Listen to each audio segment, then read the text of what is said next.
Bismillahirrahmanirrahim. Assalamualaikum warahmatullahi taala wabarakatuh. Ya, wajah yang pertama muncul Rubidin dan buah hatinya, taman pasangan yang dikasihi. Saya mendoakan saudara Ruby, Puan Ruby bahagia bersama pasangan saudara Mustafa Ilyas. Assalamualaikum. Saudara Wabi Amir, apa khabar? Diksi, you look very strong. Muhammad Azizi bin Azmi, Saudara McHill, Chef of Spring, salam. Nazlina Af, Syuhami Musa, Edin Nur, Hafazah Abu Bakar, Raban Taibin, orang Perak lah ya. Ridwan Jun, Nazli Nas, apa khabar? Ibrahim, saudara Muhammad Azmi Ali, apa khabar Mi? Azza Surya, Nazali, Tuan Jo, Muhammad Nur Syarif, Halimah Hashim, saudara Fuad Rahman, malam ni apa? Makannya Muhammad Azmi Ali, saudara Syamri Adnan, Abdul Aziz, Adri Dali, Rajanan, ya. Saya belum lagi dinner lagi, sekejap lagi baru nak masuk dinner. Saudara Pak Mate, Radman Jani, Isnin Atan, apa khabar? Saudara Haji Azhar Abdul Manaf, saudara Kerambit, saudara Mak Nur Syarif, Rajanan dan teman-teman yang lain yang tidak sempat saya sebutkan satu persatu namanya, dan insya-Allah malam ni saya akan layari dan saya akan cuba berhubung kalau ada komen-komen yang boleh saya bawa untuk khususnya, ya. Kalau saudara dengar dengan baik, dengan jelas, gambar dengan jelas, saya cuma mohon satu saja, like. Bila saudara tekan like, keluar nombor love. Tapi kalau keluar gambar yang marah tu, saya tahulah ada yang marah pada saya, ya. Kalau sign good tu, itu memberi semangat pada saya. It's good, artinya clear segala-galanya. Terima kasih kepada mereka yang sudi untuk berkongsi media bersama saya dalam alam cyber ini. Sebagaimana biasa, saya harus melaporkan keadaan hari ini, iaitu tentang kedudukan COVID-19. Walaupun ia telah diumumkan oleh Ketua Pengarah Kesihatan, saya fikir wajar untuk saya menerangkan lagi supaya untuk kita memahami situasi negara kita. Kes baru hari ini agak melegakan, berkurangan. Semalam 2,000 lebih, hari ini turun 970, menjadikan jumlah terkumpul adalah 59,817. Namun kematian 4 orang. Ya, jumlah kematian adalah 345. Sabah dia naik sedikit hari ini. Semalam dia turun 2,232. Hari ini dia naik balik 293. Jumlah terkumpul di Sabah adalah 26,912. Masih lagi tidak begitu menyenangkan kita. Labuan juga semalam cuma 1, hari ini naik mendadak 37 orang. Di Sarawak juga naik, semalam 1, hari ini 2. Di Kedah juga naik, semalam 14 saja, hari ini 24 orang. Di Pulau Pinang lega sedikit daripada macam laporan sahab lah saya ni, ya. Semalam 15, hari ini 14. Begitu juga di Perak, tahniah orang Perak, semalam 112, hari ini 80 saja. Begitu juga di Selangor, semalam 1,623. Tapi hari ini cuma tinggal 115 orang. Berusahalah kita untuk mengekang ini penjarakan. Di Kuala Lumpur semalam 90, hari ini turun 44. Di Putrajaya semalam tiada, hari ini ada 1 jangkitan. Cuma yang agak merunsingkan apa yang berlaku di Negeri Sembilan. Kau macam mana ni? Warih-warih Negeri Sembilan semalam 73. Hari ini naik begitu mendadak 318. Saudara Sulaiman Hasan, jaga-jaga tu, berhati-hati. Somban Negeri Sembilan tu, dekat Rawang, Senawang dan sebagainya. Negeri Sembilan 318. Artinya di Negeri Sembilan saja, walaupun negeri kecil, tetapi dia punya jumlah terkumpul yang dijangkiti virus corona adalah 4,376. Cuma Melaka ada kelegaan, semalam 2, hari ini 1. Di Johor naik, daripada 19 naik 30. Dan hari ini di Pahang nampak gayanya gagal mempertahankan kesifarannya. Jadi kerana hari ini ada 2 jangkitan. Sebab tadi saya terima kiriman daripada teman-teman pengantar saya yang mempersoalkan, mengatakan kenapa Pahang ni sifar.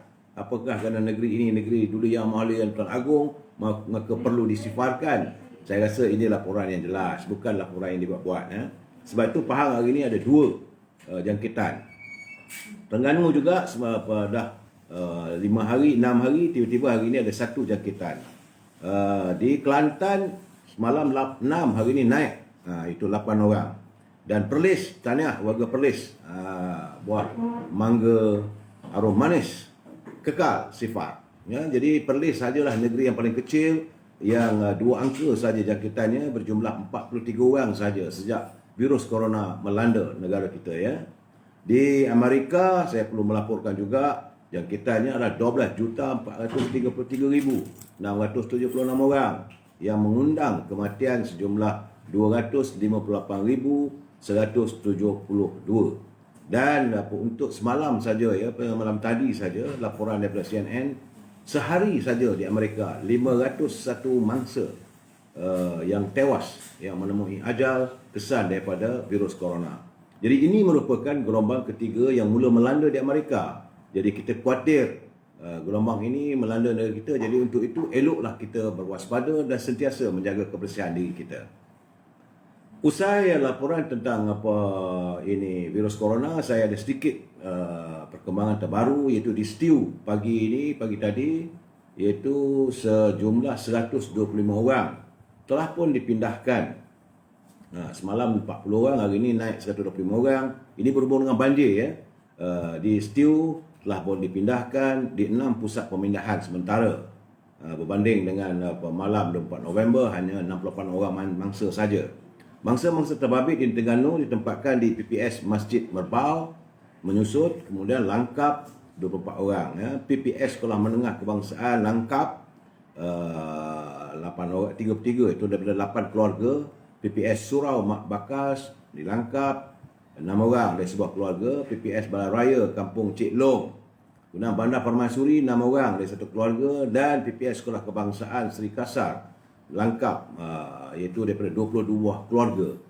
Manakala beberapa jalan raya seperti Jalan Pekalan Merbau menghala ke Kampung Pelong, di Kampung Mak Bekas, ya, paras air 0.50 meter dan ditutup kepada kenderaan ringan pada pukul 9 pagi tadi. Jalan Bandar Permaisuri ke Hulu Seladang juga ditutup kepada kenderaan ringan kerana air di Kampung Besut berada di paras 0.50 meter. Sementara itu, Sungai Stew di Kampung Besut dilaporkan pagi tadi mencatatkan paras airnya ialah 15.3.9 meter. Sepatutnya biasanya adalah pada 13.30 meter, paras biasa, tapi dia naik pada 15.39 meter. Itu Sungai Stew di Jabatan Bandar Permaisuri 7.75 meter. Sungai Calok, Jambatan Calok 6.48 meter. Sungai Narus dan di Kampung Langkap 20.61 meter. Artinya Terengganu sudah mula dijengah oleh banjir. Negeri-negeri lain saya mengharapkan supaya kita berwaspada, kerana banjir dalam musim hujan. Di Kuala Lumpur ni pun masih lagi hujan, petang saja dia hujan, petang saja hujan. Ini tidak baik untuk kesihatan kita dan tidak baik kerana virus corona mudah merebak. Kalau keadaan berterusan begini, waktu sejuk, wabak virus corona adalah mudah untuk menjangkiti. Saudara, semalam satu kejadian yang amat menyayat kita apabila mendiang Korporal Baharudin Ramli tewas, terbunuh. Beliau terbunuh kerana mempertahankan negaranya daripada penyelundup di sempadan. Jadi bersamalah kita berdoa dan menghadiahkan Al-Fatihah kepada roh Allahyarham Korporal Baharudin Ramli yang pun kembali ke rahmatullah apabila beliau ditembak mati oleh penyelundup di sempadan. Beliau merupakan anggota PGA, anggota polis bergerak am. Begitulah warga tentera, warga polis berkhidmat untuk negara. Mereka menggadaikan nyawa mereka, mereka menggadaikan segala keselamatan. Dan bayangkanlah keluarga yang kehilangan suami. Sedih saya mendengar begitu, tapi tak ada pun ini Suhakam pun tak bersuara. Mana Ambiga? Mana Bakonsel? Kalau penjenayah yang kena tembak oleh polis, puak-puak inilah yang akan pergi ke depan. Tapi bila anggota polis terkorban, dibunuh, ditembak oleh penjenayah macam apa ini, mereka yang melakukan penyeludupan di sempadan, diam semua.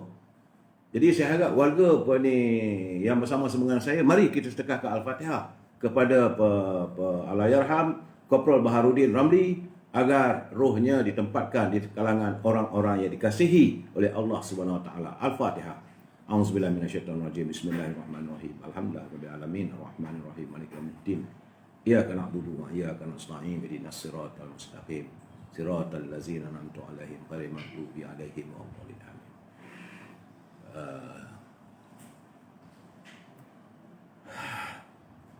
Itulah keadaannya ya. Allahyarham kembali ke pangkuan ilahi, mempertahankan negara kita. Ya. Sementara kita yang masih hidup ini, mari kita ikuti apa sunnah ataupun saranan daripada Rasulullah SAW, iaitu doa memohon perlindungan. Daripada Aisyah berkata bahawasanya Rasulullah SAW pernah membaca doa yang berbunyi. Ini doa Rasulullah. Saya tidak membacakan dalam bahasa Arab, ya. Saya baca dalam bahasa Melayu, boleh kita hafal, kita tenang, sama aja. Ya. Kita berdoa pada Allah SWT. Iaitu doa Rasulullah yang amalan baginda ialah, Ya Allah, katanya, sesungguhnya aku berlindung kepadamu dari fitnah api neraka dan siksanya, dari fitnah kubur dan siksanya, dari fitnah kekayaan, dari fitnah kefakiran, dan aku berlindung padamu, Ya Allah, dari fitnah Dajjal. Ya Allah, hapuskanlah dosaku dengan air salju dan air embun. Bersihkanlah hatiku dari segala kesalahan, sebagaimana engkau bersihkan kain putih dari noda. Ya Allah, jauhkanlah antara aku dan dosaku, sebagaimana engkau jauhkan antara timur dengan barat.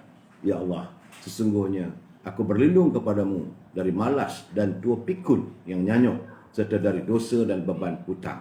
Ini adalah hadis riwayat Muslim. Status hadisnya adalah hadis sahih. Jadi kalau saudara yang tak dapat mengikuti secara hafalan, boleh repeat balik dalam siaran saya ini. Kerana inilah antara doa-doa yang dilakukan oleh baginda Rasulullah SAW, yang didengar oleh isteri baginda, ibu kita, itu Sayyidinatul Aisyah. Pengajaran daripada ini, seorang Muslim amat bergantung pengharapan kepada Allah dalam hidupnya. Jadi munajat dan doa kepada Allah adalah ibadat dan suatu tuntutan dalam kehidupan kita. Rasulullah SAW sebagai Rasul sentiasa memanjatkan doa, memohon perlindungan daripada Allah. Jadi antara doa Rasulullah adalah memohon perlindungan. Pertama-tama sekali adalah daripada azab api neraka, siksaan kubur, fitnah kekayaan, ujian kefakiran, kejahatan Dajjal, sifat malas, tua pikun. Tua pikun ada tua nyanyuk, dosa serta hutang. Ayuh teman-teman sentiasalah berdoa. Kita amalkan doa ini. Semoga doa kita diterima oleh Allah Subhanahu Wa Taala. Hadis ini adalah kiriman daripada Pertubuhan Ikram Malaysia Negeri Johor yang masuk ke laman web saya. Terima kasih warga Ikram Malaysia Negeri Johor. Usai berita-berita tentang banjir, tentang COVID dan sunnah Rasulullah, ini kita masuk sekejap. Interval e-commerce. Jadi kalau saudara ada iklan atau promosi barangan, seperti baju, kasut sebagainya, kalaulah ada promo-promo itu masuk dalam wall saya, jangan marah, sebab teman-teman kita mereka juga sedang berusaha untuk mencari rezeki yang halal. Mereka berniaga apa saja. Sebab itu saya menggalakkan teman-teman untuk berhubung dengan Siti Fareha 017-711-4300 ataupun anak saya Al-Azhar 017-330-41241, kerana saya buka satu halaman lagi, itu halaman e-commerce untuk saudara mengiklankan barangan saudara, mengiklankan perniagaan saudara. Dan bagi teman-teman yang ada kesempatan, berhubunglah. Jadikanlah ruangan ini sebagai penghubung antara sesama lain untuk kita memasarkan barangan ataupun mencari peluang-peluang perniagaan. Lain tak ada pada saya. Saya nak melihat agar warga bangsa saya ini tentram, aman, bahagia. Saya ini bukan mendiang, saya minta maaf lah. Mendiang itu yang bukan agama Islam ya. Kadang-kadang tersasul. Maaflah, saya bila PGA tu ingatkan ini, saya sebagai manusia biasa kadang-kadang saya sebut ini Allahyarham. Ya, saya sebut Allahyarham, cuma awalan sebut mendiang tu, itu memanglah mendiang tu untuk bukan Islam. Ya. Jadi secara dalam e-commerce ini, jangan lupa dalam musim-musim hujan begini, banjir-banjir begini, nak makan nasi tak ada lauk, nak makan porridge tak ada lauk, nak makan ketupat, rendang tak ada lauk. Jadi berhubunglah dengan 017 711 4300. So 017 711 4300 untuk menikmati enaknya daging dending manis Siti Fareha. Kemudian kalau saudara duduk tak ada buat apa di rumah, nak baca buku, buku saya 2 saja, tak banyak. Memang nak menulis tapi masa tidak ada waktu ini. Kerisauan fikiran tak dapat untuk saya menulis buat masa ini. Jadi buah tangan yang saya ada adalah buku Rahsia yang Terpendam, kisah perjuangan politik yang Muhammad Mulya Tengku Razak Hamzah, dan juga diary dari penjara, catatan diary harian Allahyarham Datuk Harun sepanjang Allahyarham berada dalam kehidupan di penjara selama 6 tahun. Itu bolehlah dapat buku ini daripada Azhar 011 330 41241. Dan sambil baca buku, duduk menung-menung, jangan lupa makanlah kuih bahulu berdal. Ini bahulu berdal ni orang Perak saja. Enak rasanya. Saya dapat komen daripada teman-teman yang memesan, yang dah merasai nikmatnya. Sebab kuih ni quite rare, susah nak dapat. Ini pun resepinya adalah resepi turun-temurun. Kuih bahulu berdal yang dihasilkan oleh isteri saya. Begitu juga dengan rendang tok. Orang Perak ni kehebatannya rendang tok lah, sebab rendang tok ni tahan lama. Cuma untuk dapat bahulu berdal dan rendang tok, saudara kena buat pesanan 2 hari. Sebab ini perlu dimasak, bukan boleh buat ready made. Begitu juga dengan keripik-keripik, peria, terung, halia, campuran halia, bawang putih, dan juga tempe salted egg. Sedap tu. Berhubunglah dengan Saudara Azhar 011 011 330 41241. Alamak, manalah ni susu tak nampak pun, ni kotak susu tu tak ada. Ini jangan lupa juga saudara, ini produk daripada Saudara Azhar Aziz Zainal daripada Kaki Bukit. Sekejap saya ambil kotaknya, saya kena tunjuk ni. Kalau tak tunjuk tak boleh, nanti marah Azhar pada saya. Dia orang ni pun tak bagi saya.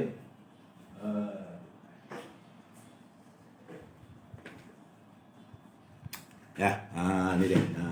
Kadang-kadang kita terlupa. Maklum sajalah usus saya begini, kadang-kadang saya terlupa. Saya minta maaf saudara. Ini dia susu ini Sea to Joy yang saya minum. Saya minum, bukan saya tak minum. Saya minum. Nampak-nampak gayanya berkhasiat. Maklum saya lah, susu ni lah khasiat. Jadi keluaran daripada syarikat Ogabio Manufacturing.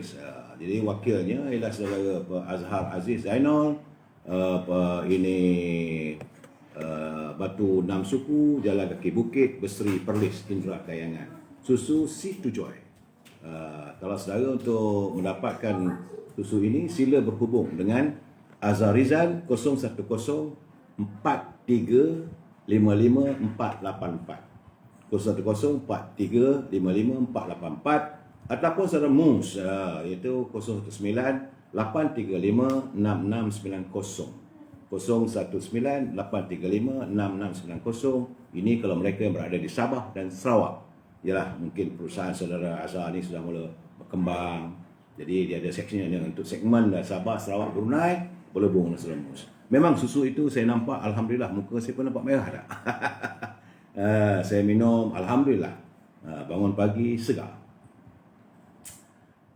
Dan akhir sekali, jangan lupa dah makan kuih, dah minum susu, buah-buahan. Buah-buahan ini adalah Kizinins fruits. Kizinins fruits, dia membekalkan buah-buah import yang segar dan murah dari pasaran. Kualitinya, grade-nya AAA. Dia tak boleh kecil-kecil, tak boleh. Kalau buah anggur tu besar, rangup, manis. Begitu juga buah-buah limau yang besar. Dah habis dah. Saya semalam datang meja pun dah habis dah. Tapi pengantarannya akan dilakukan hanya di sekitar Lembah Kelang.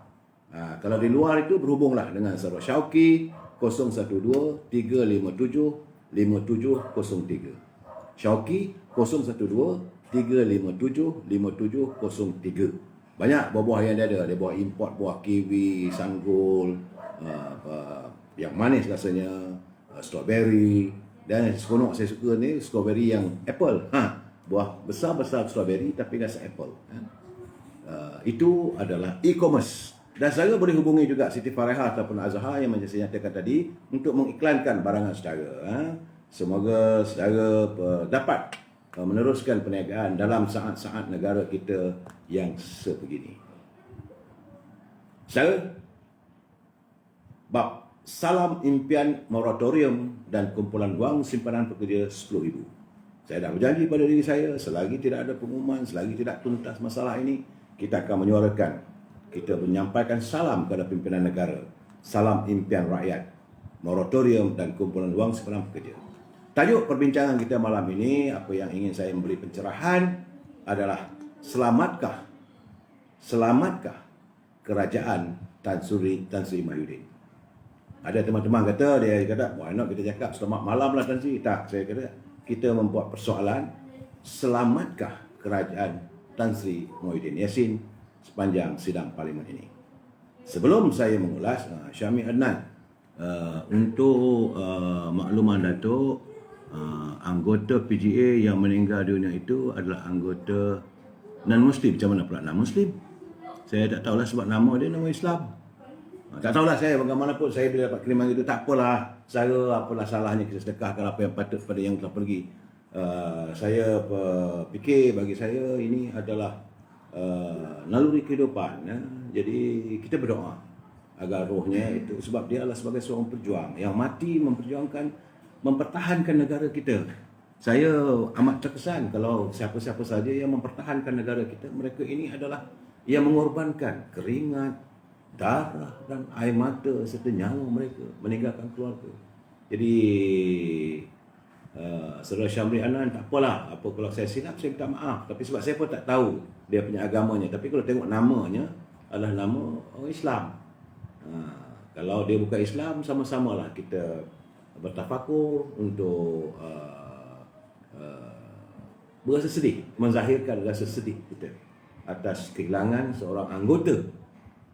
Jadi saudara jangan lupa ya, anggota keselamatan kita, mereka bekerja siang malam. Kita tidur lena di rumah, mereka bekerja waktu malam, sama ada di traffic light ke, ada di jalan raya.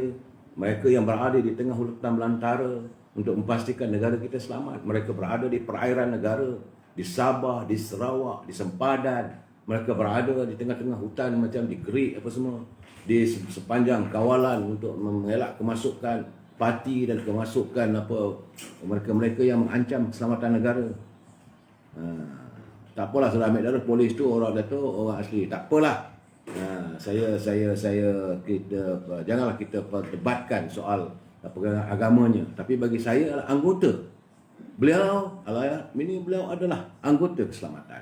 Dan apa yang saya nyatakan ini adalah keprihatinan saya terhadap anggota pasukan keselamatan. Kita warga bangsa yang cinta damai. Kita seharusnya berhutang budi kepada mereka ini. Mereka ini tidak ada memikir apa-apa pun. Berjuang untuk negara. Berapa sen sangatlah yang mereka dapat. Ini bayarannya, gaji mereka. Untuk memastikan kita tidur lena. Itu yang kadang-kadang saya marah. Yang berjuang, mempertahankan, menjaga mengawal keselamatan negara supaya aman dan tenteram. Tokoh-tokoh besar tidur lena. Mereka diulit mimpi indah. Tapi anggota pasukan kita bekerja, berkhidmat untuk negara. Jadi sepatutnya lah setiap khidmat mati mereka ni kita beri sanjungan. Sebab itu saya tidak mahu untuk mempertikaikan tentang jawatan ketua polis ke siapa. Saya tak kisahlah pada saya. Asalkan mereka itu anggota keselamatan, mereka sewajarnya diberi penghargaan kerana mereka berkhidmat dengan penuh keikhlasan. Sama ada pasukan Navy, pasukan tentera, sama ada tentera udara. Jangan ingat, kita ingat siang aja tentera udara ni bawa-bawa jet. Tidak. Mereka standby 24 jam. Jadi bila ada sesuatu ruang udara kita ini macam diganggu oleh negara luar, maka jet akan sampai. Mereka adalah pejuang negara. Dan mesti dan sewajarnya kita memberi penghormatan kepada mereka. Dan kita tidak boleh mempertikaikan keikhlasan mereka untuk menjaga tanah air kita. Begitu juga anggota polis. Banyak departmen, bahagian jenayah, bahagian special branch, bahagian jenayah perdagangan. Dan memang anggota polis kita is the best. So jadi kita mengharapkan warga sentiasa menghormati mereka. Jadi kalau lalu tepi jalan, kalau kita bawa kereta ke, bawa motor ke, berselisih dengan mereka, apa salahnya secara tegur? Apa khabar Encik? Jadi supaya kita menghargai mereka. Apa khabar Encik? Selamat bertugas Encik. Supaya memberi rangsangan mereka untuk berkhidmat dengan sebaik mungkin. Itu bagi saya lah. Saya tak tahu. Pegangan orang lain saya tak tahu. Tapi saya berseru kepada teman-teman pelayar dalam media sosial saya ini, sentiasa kita menghormati dan menghargai jasa bakti para setiap wira bangsa kita. Sebelum saya meneruskan pencerahan malam ini pantun kiriman Pak Nazil. Pak Nazil ni pakar pantun. Seronok saya baca buku dia, seronok saya baca pantunnya.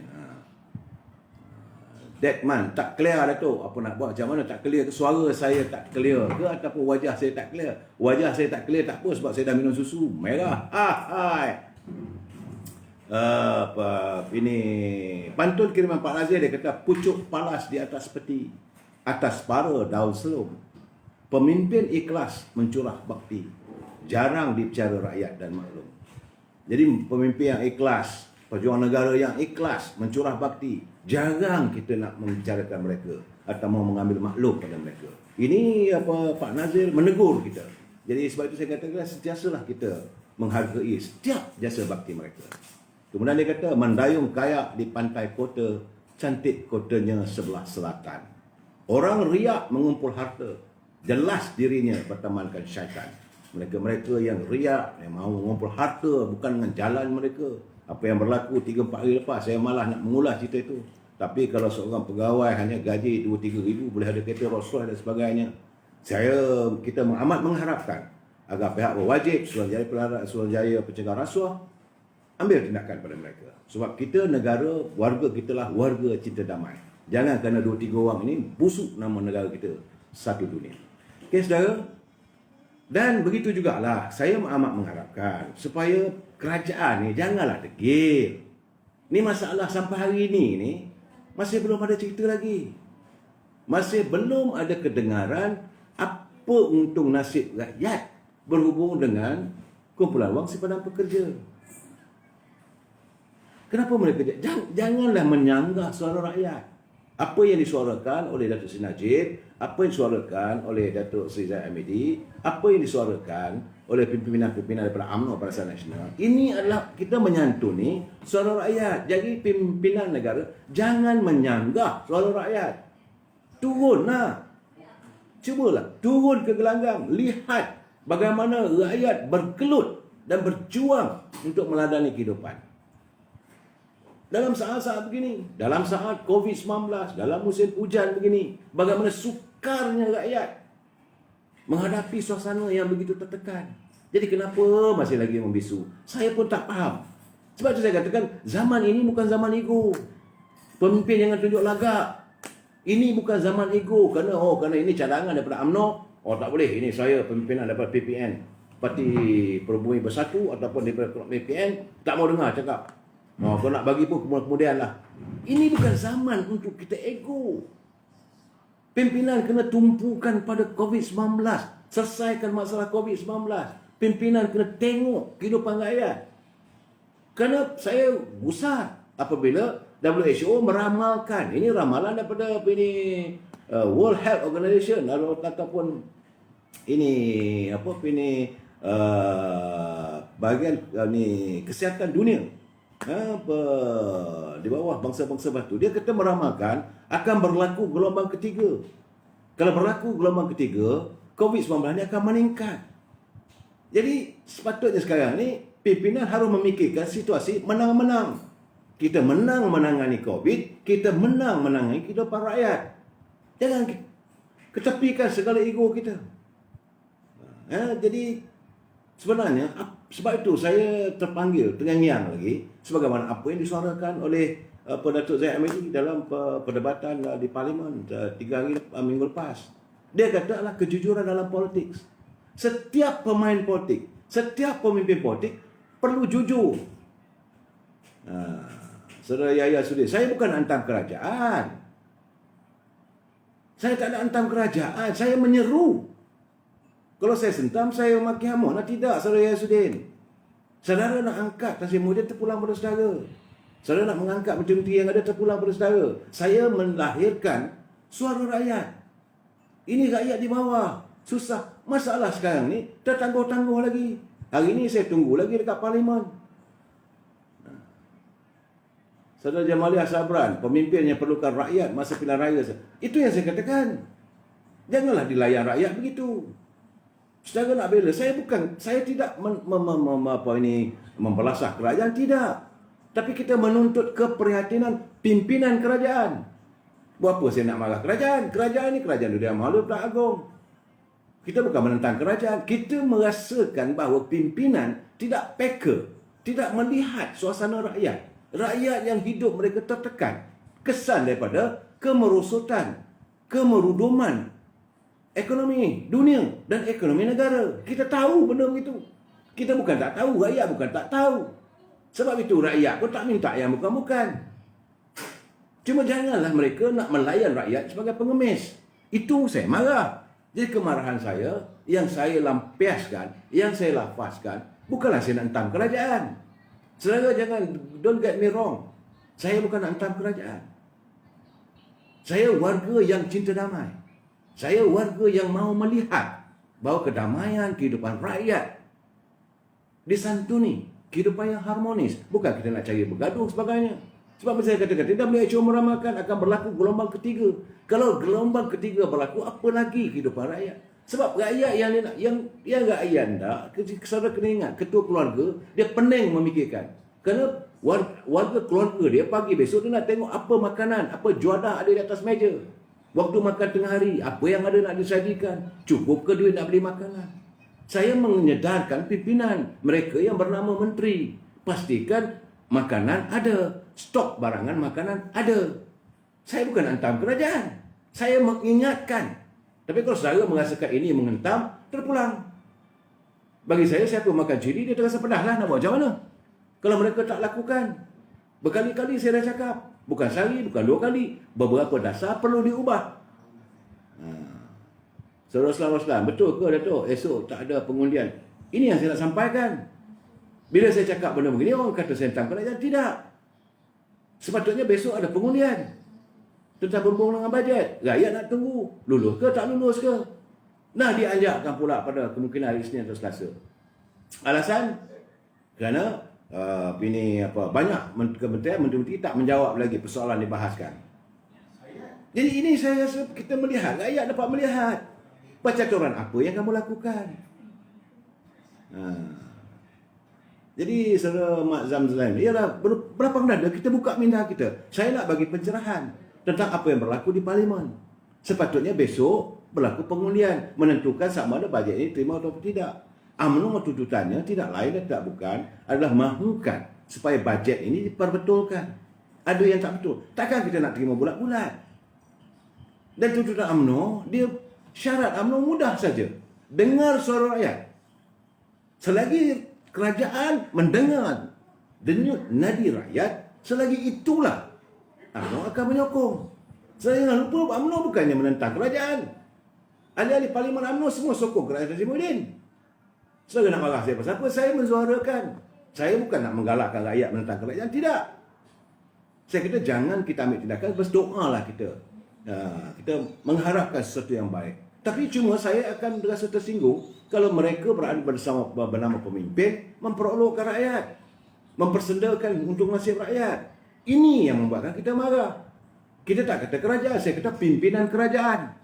Saudara jangan memancing kemarahan saya. Nanti saya taruh sebalun dekat menteri tadi.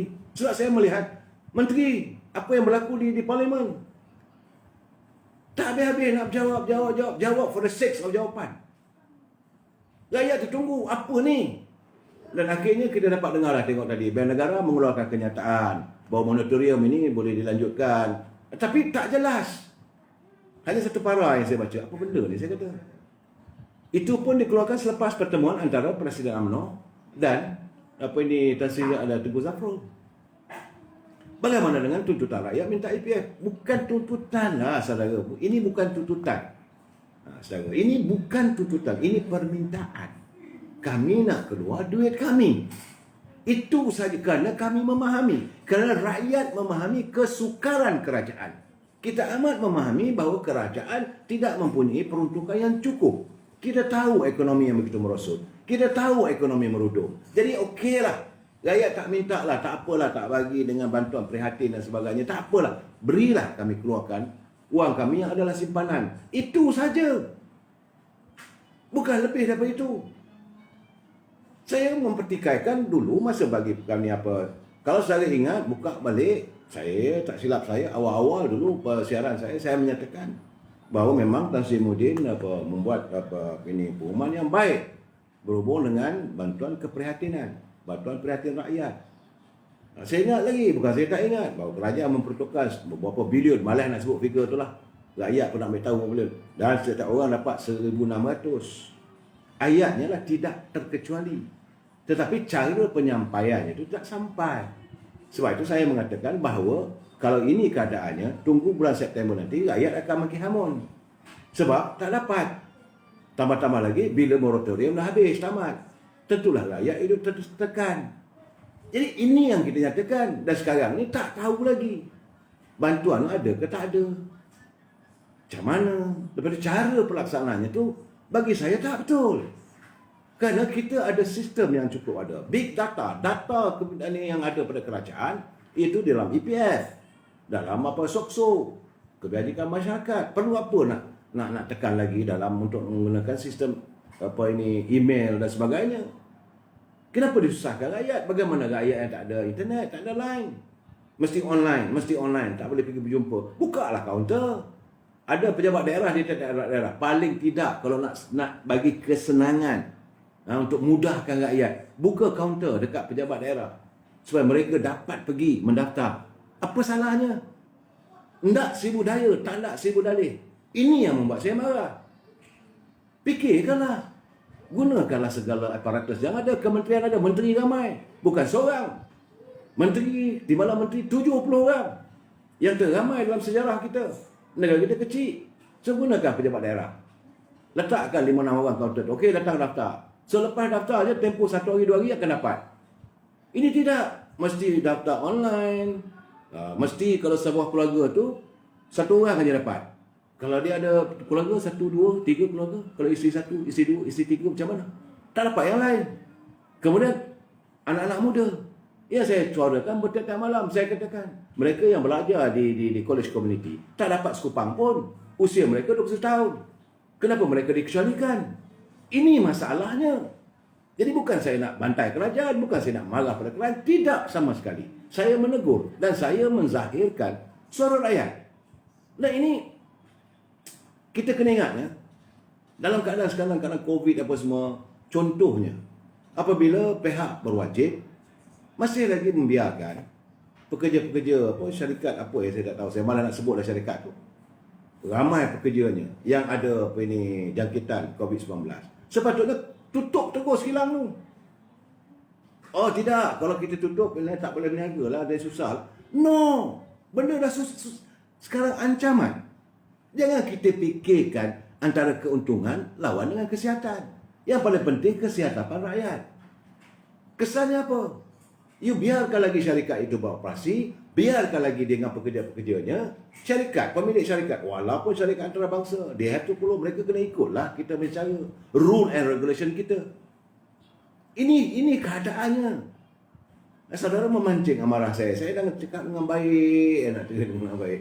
Tapi bila kena betul, betul lah saudara Hehem, saya tak nak sebutlah syarikat tu. Tapi masalahnya ni punya pekerja yang ramai, beribu pekerja dia.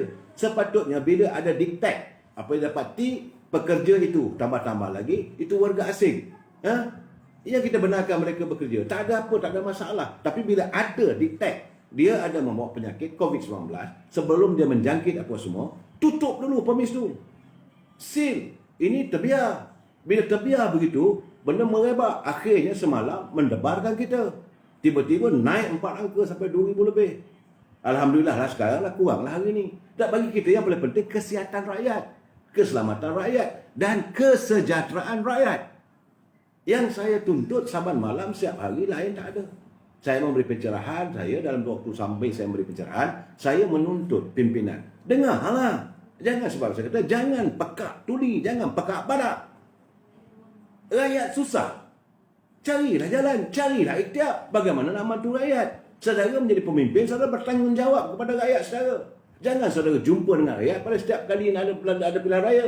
Waktu itu rakyat ditatang bagai minyak yang penuh. Waktu itu rakyat minta apa pun bagi. Tapi kena ingat, nilai rakyat bukan selai kain batik atau selai kain pelekat. Nilai rakyat bukan RM100, RM200 yang selalu kepilkan setiap kali nak bersalam. No. Mereka rakyat mendambakan perjuangan anda yang anda lontarkan setiap kali berkempen. Pilihlah saya sebagai wakil rakyat, saya akan perjuangkan saudara, saya begini. Kita dah muak dengan perangai macam ni. Tiap-tiap kali pilihan raya lain tak ada. Janji 1000 mimpi. Itu yang saya serang habis-habisan Pakatan Harapan. Bila dia membuatkan sebanyak manifesto. Bila dah menang, manifesto bukan apa ini kitab suci. Ni apa benda ni? Pemimpin apa benda? Kalaulah kerajaan masih lagi berkuasa Pakatan Harapan, memanglah mereka akan bahangan saya sebab saya akan serang hari-hari. Sebab menipu rakyat.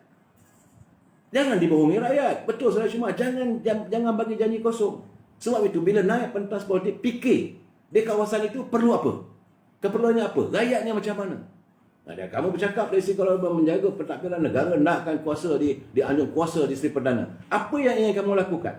Kena ingat. Sebab itu saya yakin kalaulah tuntutan apa yang dituntut oleh UMNO dipenuhi, mudah saja. Saya tengok sekarang ni adalah sedikit bila bank negara dah mula-mulakan kenyataan. Jadi jangan marah. Cuma yang kita rasa terkilannya, tuntutan itu tidak dilayan setuntasnya, tidak dilayan seadanya. Masih lagi dragging. Nak tunggulah. Berapa lama nak tunggu? Jangan sampai dah terbuntang rakyat baru kamu nak umum. Itu yang orang kata tu kan, nyawa sudah pergi, doktor baru mari. Jangan ikut perangai bank. Perangai bank ni tak peduli lah. Sebab berkali-kali saya kata bank tak ada hati. Operate dada dengan tak ada hati kan mana? Sebab tak ada perasaan. You berhutang dengan saya, bayar. You tak bayar, I saman. You tak boleh bayar, I saman, I declare you sebagai muflis. Full stop. Dia mudah. Kamu pinjam RM100, cukup tahun nanti, ada faedah dan sebagainya, RM105. Tak boleh bayar RM105, aku saman kamu. Ini keadaannya. Dan kita minta supaya kerajaan yang mengeluarkan lesen, bukan hanya pada bank, kepada institusi keuangan. Termasuklah all the finance company. Ini sekarang ni pembawa kereta ni susah hati.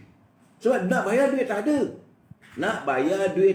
Bila dia tak boleh bawa dan tak boleh bayar, dia nak bawa kereta, nak pergi ke pasar, nak pergi cari peluang cari rezeki, diburu ketakutan. Mungkin akan ada tukang-tukang tarik kereta ni pula. Satu masalah lagi. Jadi kenapa merunsingkan rakyat? Apalah salahnya sebab kamu dah mengeluarkan lesen. Pimpinan kerajaan dah sign decree, bagi lesen syarikat kewangan, bagi lesen finance company, bagi lesen bank. Jadi sekarang ni waktunya kerajaan minta mereka bekerjasama dengan kerajaan. Bantu kerajaan. Sebab kerajaan nak bantu rakyat. Itu saja. Dan habis musim COVID nanti, bila ekonomi baik nanti, kalau mereka masih lagi tak bayar, sila ambil tuntutan. Sebab kerajaan menyediakan mahkamah. Bawa mereka ke mahkamah. Kerana kedegilan mereka untuk membayar duit. Itu. Sistem kita dah ada. Kita dah ada sistem. Jadi ini masalahnya. Jadi saya nak bagi tahu kalau gini keadaannya, kalau berlaku pilihan raya lah, tiba-tiba berlaku sesuatu berlaku pilihan raya, saya tak yakin pimpinan kerajaan boleh menang. Saudara jangan lupa, saya bukan baru dalam menganalisa kedudukan politik. Dulu pun saya bercanggah dengan ramai orang. Dalam tulisan-tulisan saya dalam akhbar-akhbar. Boleh samak balik tulisan saya dalam Bulletin Rakyat. Boleh katakan tiap-tiap minggu saya menyatakan. Malahan waktu itu saya meramalkan. Saya kata kalau tidak dilangani masalah kenaikan harga barang, masalah GST ini tidak dikendalikan dengan sebaik mungkin, akan memberi persepsi buruk pada kerajaan. Saya kata waktu itu paling banyak pun Kerajaan Barisan Nasional boleh mampu mendapat 80 kursi. Apa terjadi? Pilihan Raya 14, UMNO Barisan Nasional dapat 79 kursi. Kenapa? Kerana waktu itu pimpinan feeling goods, memberi gambaran yang baik-baik pada Datuk Seri Najib. Waktu Datuk Seri Najib sebagai Perdana Menteri, kalau kita nak bagi pandangan, orang pula kepung. Bila Datuk Seri Najib tanya pegawai dia macam mana boleh menang? Boleh menang Datuk Seri. Betul ke? Oh, kita menang. 145 kerusi. First past the post. Mungkin dapat 165 kerusi. Jadi sedap lah orang tua tu. Sekarang apa jadi? Saya berhasrat kalau boleh satu ketika nanti saya nak buatkan live bersama dengan Datuk Najib. Untuk saya berjumpa dengan beliau, bertanya, bersembang dengan beliau. Bahawa sebab saya dah bagi gambaran. Jangan apa ini apa-apa lupa. Dan saya tak rasa terkilan. Pada Datuk Zahid pun saya dah bagi tahu. Dia kata susah ni bang. Tak ada can. Dia kata kau ni dapat macam mana ni bang? Saya kata analisa saya, analisa mana ni? Ialah saya bukanlah pakai dah guna kat yayasan itu, yayasan ini, buat survey itu, survey ini. Mengarut daripada saya. Survey tak ke mana, semua ke longkang. Semua analisanya lain tak ada, puji. Puji. Jadi lenanglah pimpinan di atas. Sedangkan di bawah rakyat bergelut dengan kehidupan. Waktu itu harga barang naik. Dan pihak pembangkang, jangan lupa Datuk Mat Sabu, apa kata Mat Sabu? Wah, jangan lupa bila kita pergi market, kita belikan termenung. Kita termenung dulu boleh belikan termenung. Ini masalah. Saya dah tulis. Saudara boleh refer sama ada dalam webs. Tulisan saya dalam Buletin Rakyat. Buletin Rakyat. Kolomnya Aku Anak Melayu. Saya nak mengenalkan diri saya sebagai saya anak Melayu. Sebab saya nak bagi tahu ini bumi Melayu. Dan aku adalah warisannya, salah seorang daripada warisannya. Dan saya mengkritik itu, bukan kita mengkritik itu, kita benci. Tidak. Bukan saya melontarkan pandangan setiap malam ini, saya benci pada kerajaan. Tidak. Saya minta supaya mereka perbetulkan apa yang tak betul. Supaya kerajaan ini dinilai dan dilihat oleh dunia bahawa sebuah kerajaan baik. Kalau dulu zaman Tengku Abdul Rahman, zaman Tun Razak, zaman Hussein On, zaman awal Tun Mahathir, kenapa dunia melihat kita sebagai pemimpin negara ketiga? Kita dilihat sebagai the tiger of the east. Kita adalah tiger. Turki begitu menghormati kita. Tapi hari ini Turki jauh meninggalkan kita. Kita di kalangan negara-negara ketiga yang pernah dijajah oleh para penjajah apa semua, kita take the lead. Kenapa? Kerana pimpinan waktu itu jujur, ikhlas mentadbir negara dengan baik. Memikirkan lain tak ada. Rakyat. Apa yang dilakukan? Almarhum Tun Razak mengedah hutan belantara. Kita merobohkan segala pokok-pokok besar untuk menjadikan kawasan Felda. Jadi kita mempunyai estate kelapa sawit terbesar di dunia. Walaupun kelapa sawit ini bukan asal daripada Malaysia. Buah kelapa sawit dah bukan buah asli, dia datang diimport dari luar. Begitu juga dengan getah. Kita buka ladang getah sebesar-besarnya. Kalau penjajah boleh buka, ada syarikat apa semua. Jadi ada syarikat Sandabi apa semua, kita ambil alih. Sebab kita dah merdeka. Walaupun getah bukanlah ini tanaman asal negara kita. Dan kita maju ke depan. Contoh terbaik Petronas. Tak ada syarikat di dunia ini yang tidak dikuasai oleh Shell ke or the Seven Sisters Company. Yang boleh Tengku Razali mengorak langkah, wujudkan Petronas, berperang dengan Seven Sisters. Akhirnya Petronas yang asalnya modal 5 juta, hari ini nilai syarikat Petronas 75 triliun. Masalahnya dah maju, kenapa kau pergi gatal, pergi invest di Kanada? Berapa ratus juta wang duit Petronas lebuh, lingkup di Kanada. Kononnya untuk mencari gali minyak, shale oil. Saintis lah konon. Sebab itu saya katakan, mesti ada satu forensic auditing account pada semua syarikat GRC. Sebab mereka membuat pelaburan yang tak sepatutnya dilakukan. Minyak kita masih banyak lagi di pelaburan kita. Perlu apa kita nak pergi ke Kanada melabur ratusan juta? Ini gambaran yang saya nak bagi tahu. Bukan saya mengkritik itu, benci pada kerajaan, tidak. Jadi bagi teman-teman, kalau saya mengkritik itu tidak lain dan tak bukan. Sebab saya megang bidalan, sayang anak, tangan-tangankan. Sayang isteri, jangan tinggalkan. Sebab itu saya kata, ketika kita gatal lah hari ini, garulah hari ini. Jangan tunggu besok. Kalau badan belakang dah gatal, garulah.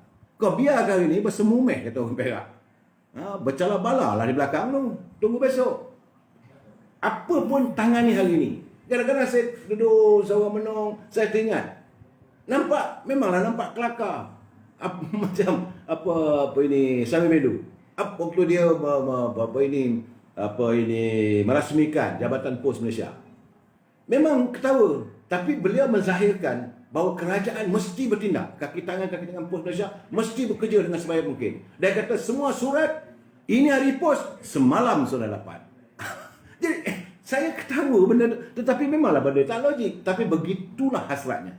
Supaya syarikat GLC, semua syarikat pos Malaysia sudah diswastakan. Jadi artinya syarikat-syarikat GLC kerajaan mesti bekerja, mesti berusaha untuk memajukan semua syarikat-syarikat yang mereka pimpin.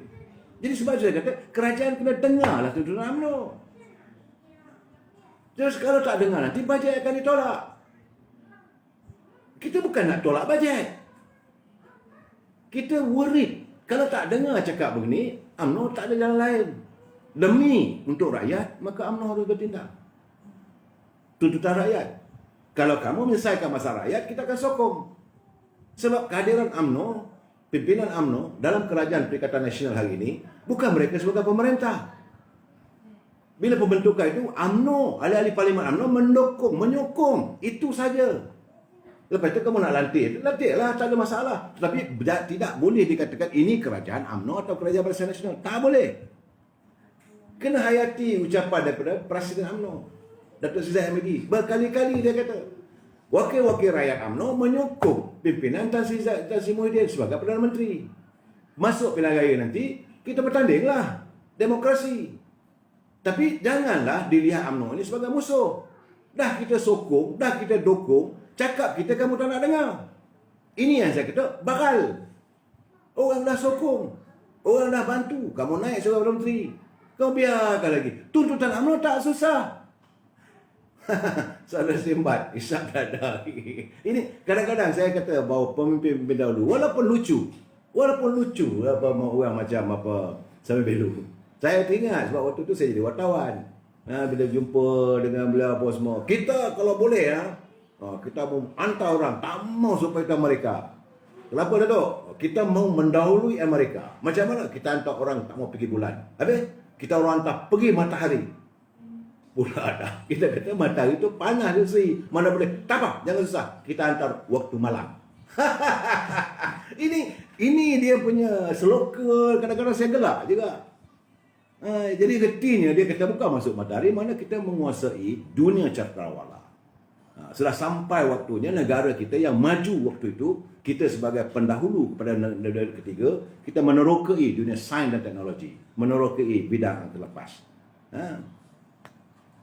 Saya tak tahulah siapa, tapi bagaimanapun kalaulah tuntutan dengar tadi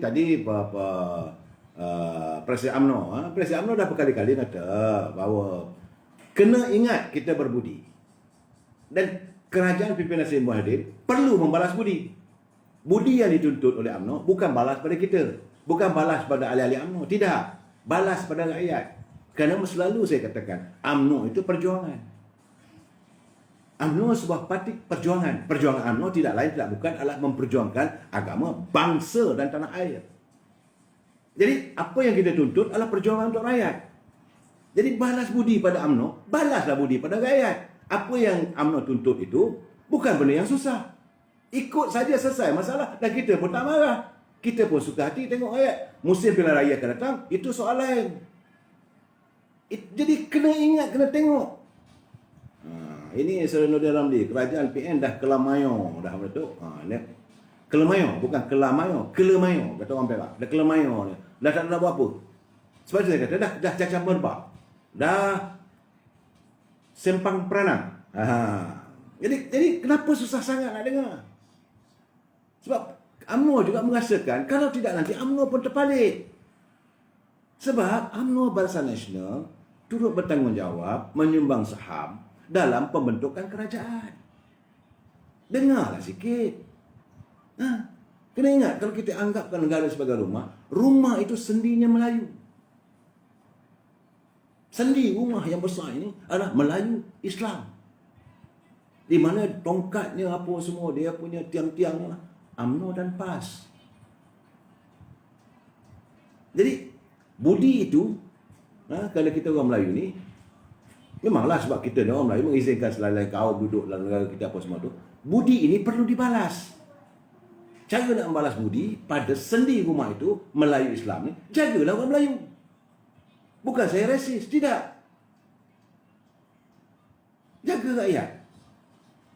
Sebab itu tadi macam mana kenyataan daripada ini Datuk Ashraf Wajdi, dia kata UMNO Barisan Nasional akan terus membawa suara rakyat.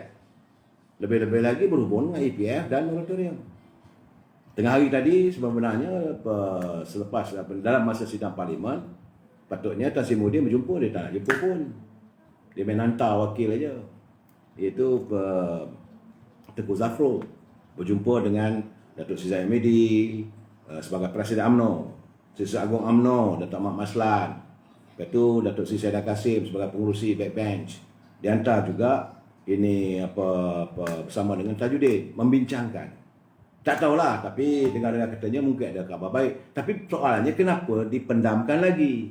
Kalau ada khabar baik itu umumkanlah terus. Sepatutnya lepas dari pertemuan tadi berjumpa dengan Presiden, kalau nak bagi pihak, bagilah. Kenapa nak tunggu? Tunggu Tengku Zafrul nak menggulung ucapan dia nanti. Ini dah tak betul.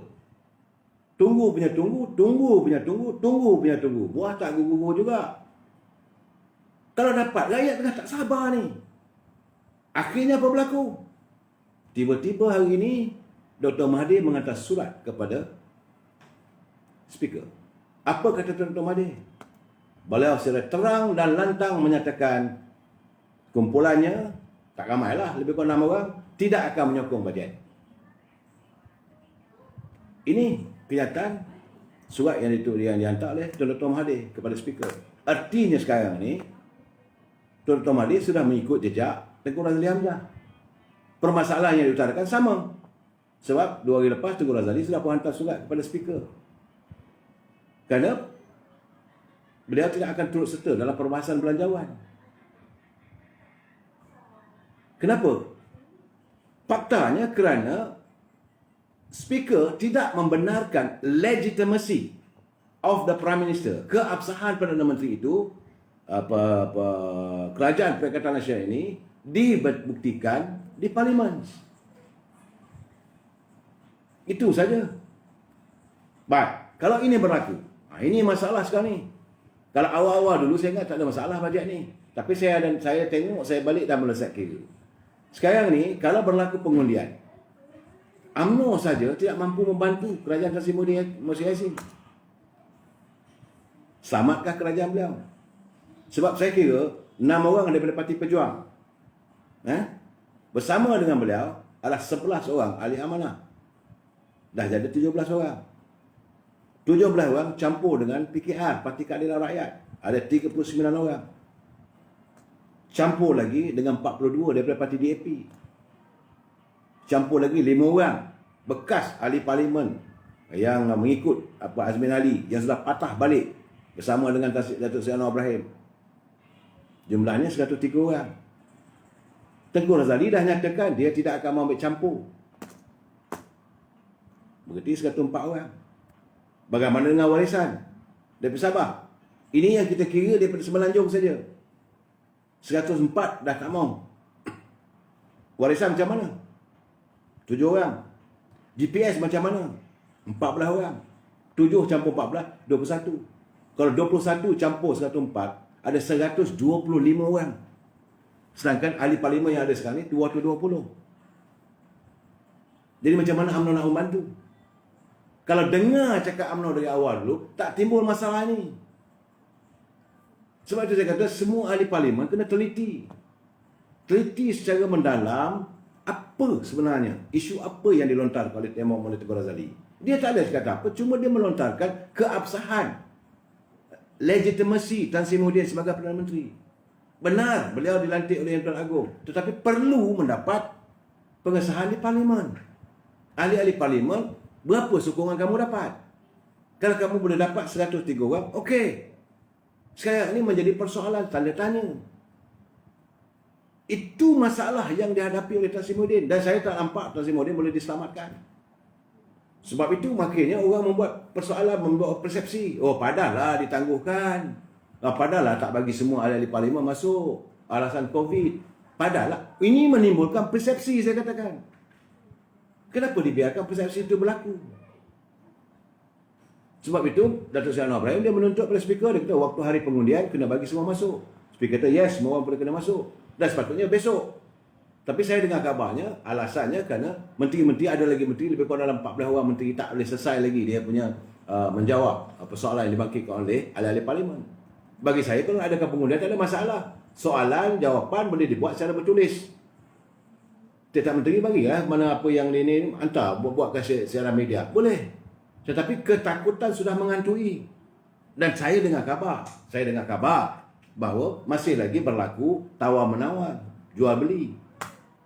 Masih ada lagi berlaku jual beli antara ahli parlimen. Jadi yang paling penting sekarang ni, kita melihat supaya Tan Sri Muhyiddin berusaha untuk memulihkan demokrasi. Demokrasi ini perlu dipulihkan. Cara memulihkannya, bawalah usul. Saya bukan nak menidakkan Tan Sri Muhyiddin persis sebagai peribadi, tidak. Jadi perlukah MIC MCA berada dalam Barisan Nasional? Kita sebuah negara majmuk. Kita negara harmonis, tak apa. Mereka berada pun tak ada masalah. Cuma MCA dengan MIC, mereka gagal berperanan. Sebab itu akhirnya mereka ditolak oleh kaumnya sendiri. Sejak pembentukan negara Malaysia ini, MCA tugasnya jaga rakyat Cina.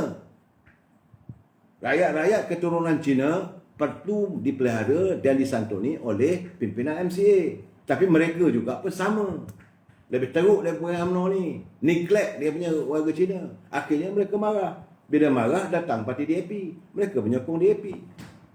Itu masalahnya. Begitu juga dengan MIC. Berapa lama warga India menuntut itu, berarti berlaku skandal dalam dalam koperasi ditubuhkan. Macam-macam berlaku. Begitu juga berlaku skandal dalam koperasi MCA yang sepatutnya digunakan untuk rakyat warga keturunan Cina. Dan UMNO nasib baiknya kerana UMNO ni orang Melayu. Orang Melayu ni dia tak menuntut, dia tak ada buat keputusan yang terus terang tolak begitu saja. Tapi mereka memendam rasa. Tapi akhirnya perasaan marah itu menimbulkan kebencian. Bila kebencian itu berlaku, jadi dendam. Jadi apakah Tan Sri Muhyiddin mau meneruskan dendam rakyat pada kerajaan? Apakah beliau mau meneruskan dendam rakyat terhadap pimpinan kerajaan? Kalau ini berlaku, maka pastilah akan datang, pilihan raya akan datang, maka rakyat juga tidak akan memilih pimpinan kerajaan. Ini masalahnya. Adakah Tan Sri Muhyiddin begitu yakin bahawa rakyat akan, macam mana kata Azmi tadi, rakyat senang dengan kerajaan, sebab itu mau yakin bahawa kerajaan Perikatan Nasional akan mendapat menang besar. Jadi saya kata, kau buat kajian kat mana ni? Kau letak kat mana? Saya terkejut bila Azmi tadi kata begitu. Masih lagi pengalaman. Sepatutnya disantuni rakyat. Sokonglah bajet. Nanti COVID reda, mintalah beberapa parlimen, saudara majlis.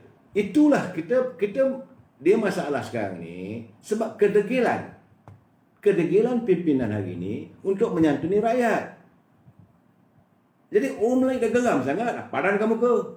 Sebab itu hari ini sebenarnya rakyat menanti menunggu. Betul ke? Memang betul. Akar umbi UMNO sabarnya terlalu maksimum, berlapang dada. Suruh kita baik dengan siapa saja kita berbaik, tak ada masalah. Dan sekarang ni tuntutan. Saya tengok sekarang ni, kalau dengan 104 undi, campur dengan daripada warisan, campur dengan GPS, tak usah banyak lah. Sebab di Sabah, dia ada 24 kursi Dewan Ahli Parlimen. Di Sarawak ada 31 kursi. Daripada 31 campur 24, ada 55. Ambil 21 je, tak sampai setengah pun. Campur dengan 104 dari Semenanjung, sudah ada 125. Bahasa orang Perak ada kata bungkang. Terterap yuk. Kalau ini terterap, apa jenis? Ini keadaannya. Yang kita mengharapkan supaya pimpinan sila dengar. Please listen to the cries of the people.